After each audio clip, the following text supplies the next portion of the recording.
Comment avoir ses 1000 premiers abonnés sur YouTube? Sur cette chaîne, j'ai plus de 100 000 abonnés. Et tu sais quoi? Atteindre les 100 000 abonnés a été beaucoup plus facile qu'atteindre les 10 000. Et atteindre les 10 000 a été beaucoup plus facile qu'atteindre les 1000 premiers abonnés. Ça peut paraître fou comme ça, mais le plus difficile, c'est le début. C'est là que chaque abonné compte et qu'il faut aller les chercher à la sueur de son front. Ensuite, la croissance est exponentielle et plusieurs de tes vidéos te rapportent des vues et des abonnés chaque jour.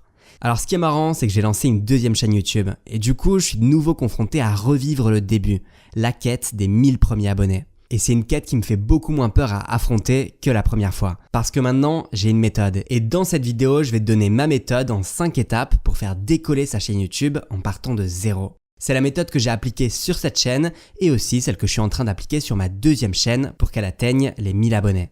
D'ailleurs, je te montrerai aussi sur mon écran les chiffres et les résultats de cette deuxième chaîne. Allez, on commence tout de suite, c'est parti.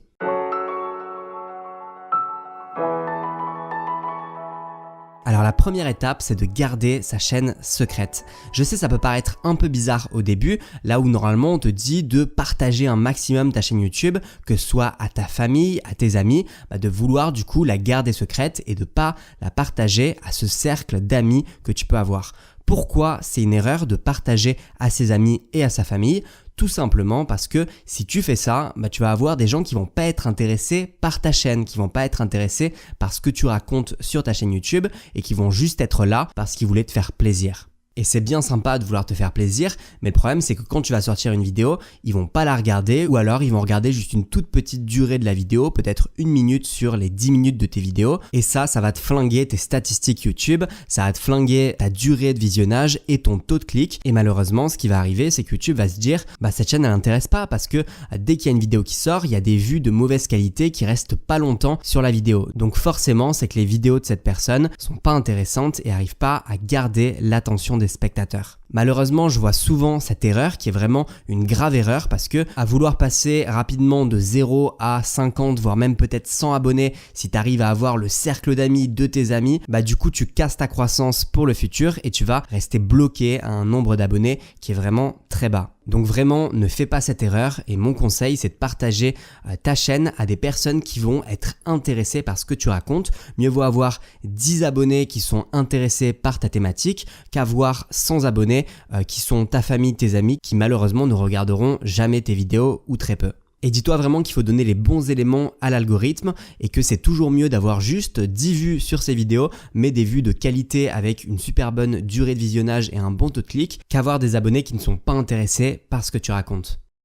La deuxième étape, c'est de chercher les bons sujets de vidéos sur YouTube. Pour ce faire, je te conseille de chercher les mots-clés qui intéressent directement sur YouTube avec une petite extension qui s'appelle TubeBuddy.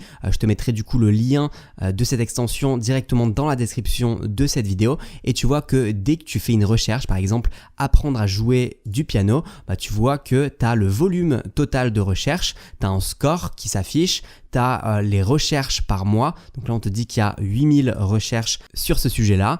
Et tu vois aussi la compétition, est-ce qu'il y a beaucoup de compétition sur ces mots-clés ou pas? Ce qui est intéressant aussi avec ce petit bouton, c'est que quand tu appuies, tu peux voir les tags qui ont été utilisés par les vidéos qui ont bien fonctionné sur ce sujet-là. Là, tu vois 3,9 millions de vues et les tags qu'il a pu utiliser, ça peut vraiment te donner des idées. Il faut vraiment s'intéresser à ce que les gens recherchent actuellement sur YouTube, sur Google, sur Internet de façon plus générale parce que ça peut aussi jouer avec l'actualité, tu peux aussi jouer sur ce facteur-là. Et puis en sachant ce que les gens recherchent, tu peux référencer tes vidéos et ainsi attirer du trafic et des vues chaque mois. Alors bien sûr, si tu commences, et c'est sûrement ton cas, tu peux pas te positionner sur des mots-clés qui sont très généralistes. Là, tu le vois avec ce score que le score est très très bas, 28 sur 100 avec ces mots-clés parce que du coup, c'est des mots-clés qui sont très concurrentiels. Tu le vois, il y a beaucoup de compétition et du coup, on n'a pas forcément un bon score. Ce qui peut être intéressant, c'est tout simplement d'aller un petit peu plus loin dans les mots-clés. On appelle ça des recherches de longue traîne. Là, tu vois, si j'ajoute débutant ou alors seul, par exemple, j'ai appuyé sur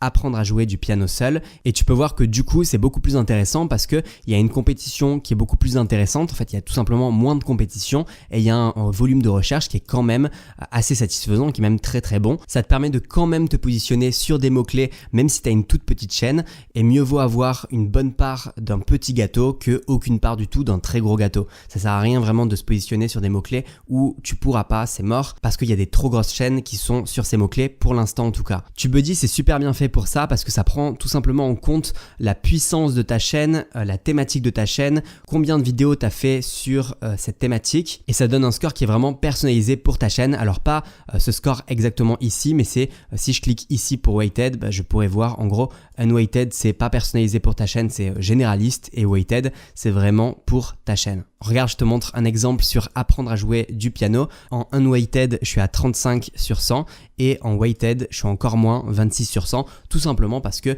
ma chaîne n'est pas du tout sur la thématique de la musique, pas du tout sur la thématique du piano. C'est pour ça que du coup, j'ai un score qui est vraiment bas. Donc c'est intéressant de voir ça, notamment si tu as envie de faire des vidéos sur une thématique un peu différente de ce que tu faisais d'habitude. Ça te permet de voir avant de créer une vidéo si ça vaut le coup de la créer, et visuellement, c'est plus facile de se référer à ce petit visuel qui est vraiment intéressant. Là, tu vois, specific to your channel, donc vraiment, c'est par rapport à ta chaîne. Donc je reprends l'exemple de tout à l'heure, imaginons que tu as trouvé un bon sujet de vidéo et que tu es maintenant prêt à la créer. On va passer du coup à la troisième étape qui est tout simplement de rendre sa vidéo cliquable. Alors c'est génial, tu as trouvé un bon sujet de vidéo, mais maintenant c'est pas suffisant, il va falloir que les gens cliquent sur ta vidéo.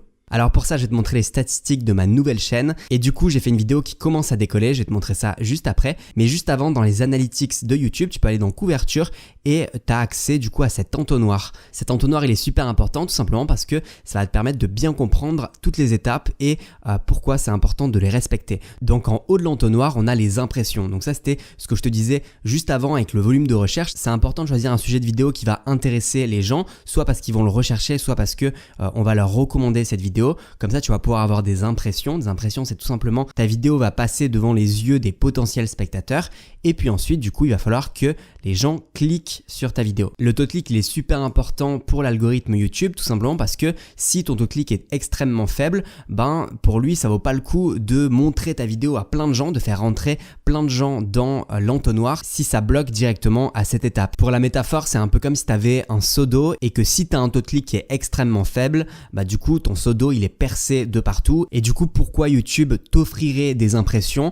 Là, du coup, dans la métaphore, les impressions, c'est l'eau. Pourquoi YouTube verserait beaucoup d'eau dans ton seau qui est percé? Donc le taux de clic extrêmement important. Moi, tu le vois sur cette vidéo qui est en train de décoller. Là, je te montre la courbe directement. Là, c'est vraiment en train de bien partir. On va voir si ça continue comme ça. Du coup, au niveau du taux de clic, je suis à 11,5%, ce qui est vraiment bien, notamment parce que la vidéo, elle a été montrée à plus de 6000 personnes.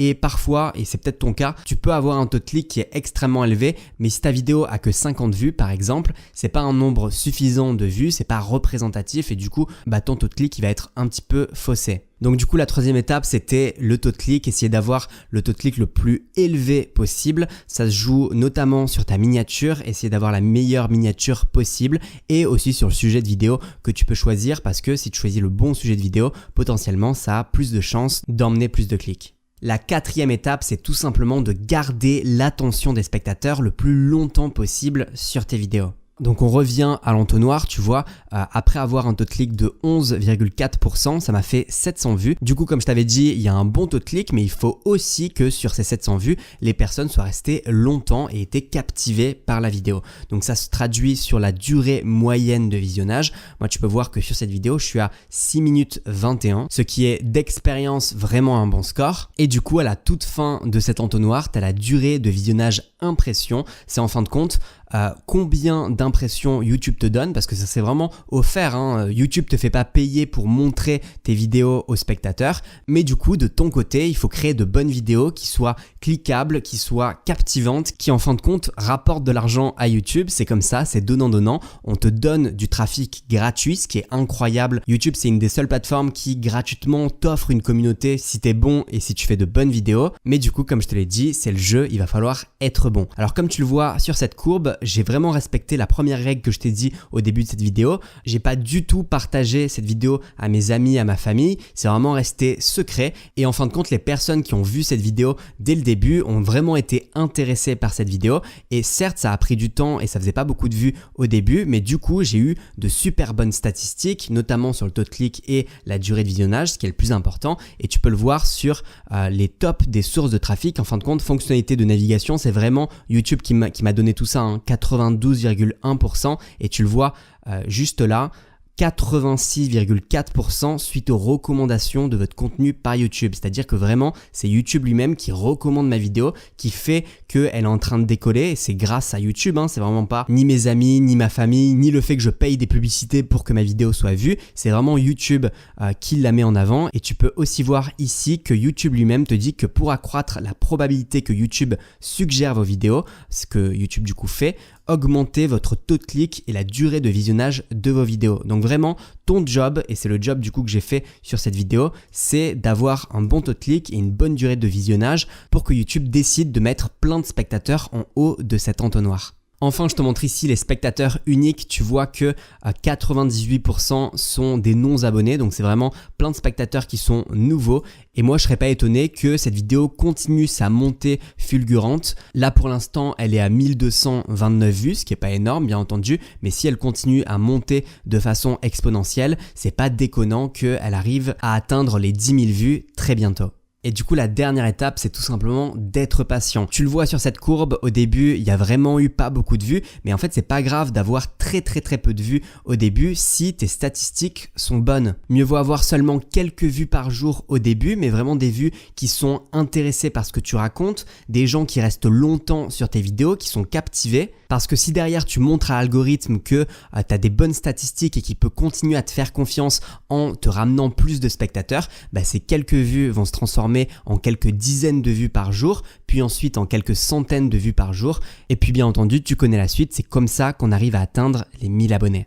Alors cette deuxième chaîne, je la garde secrète, je te montre toutes les statistiques, les chiffres, mais je te donne pas le nom, tout simplement déjà parce que j'ai pas envie de flinguer mes statistiques, et en plus de ça parce que c'est un défi personnel que de réussir à créer une deuxième chaîne et de repartir vraiment de zéro, comme si j'étais vraiment débutant, et sans faire levier sur ma communauté actuelle. Ça serait bien trop facile de dire sur cette chaîne, allez vous abonner à la deuxième, et du coup ça serait tout simplement pas marrant. Cette chaîne, j'en parlerai et je la dévoilerai quand j'aurai atteint les 10 000 abonnés tout seul comme un grand, sans ma communauté actuelle, et je t'en parlerai directement en vidéo. Si tu as envie d'aller plus loin, j'ai une formation gratuite que tu peux suivre qui s'appelle Comment réussir sur YouTube. Le lien est disponible dans la description de cette vidéo. Je t'enverrai sur ta boîte mail un audio par jour pour t'aider à décoller sur YouTube.